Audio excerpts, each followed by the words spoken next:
Hello అందరికీ, ఇది part 2 video. Zoo park వెళ్ళింది. టార్టాయిస్ చూడండి ఎంత పెద్దగా ఉందో, అసలు చాలా పెద్దగా ఉంది. అది 150-180 ఇయర్స్ ఉంటాయన్నమాట దానికి.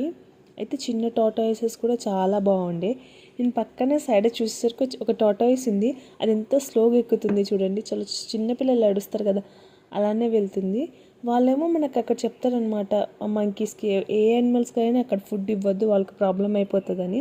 అవేమో మనం ఏమైనా ఫుడ్ ఇస్తామా అని అట్లనే చూస్తూ ఉంటాయి. నేను ఇక్కడికి వెళ్ళి అందరు వాటర్లో చూస్తూ ఉంటే ఏముందో ఏమో అనుకున్నా, కానీ అక్కడ చూసేసరికి ఏం లేదు. ఇది చూసి మీరు ఏమనుకున్నారు? టైగర్ అనుకున్నారు? ఏమనుకున్నారు? నేనైతే ఒక మినీ టైగరే అనుకున్నా, కానీ కాదు, అది క్యాట్. ఇప్పుడు అసలే రియల్ టైగర్ని చూపిస్తే చూడండి మీరు.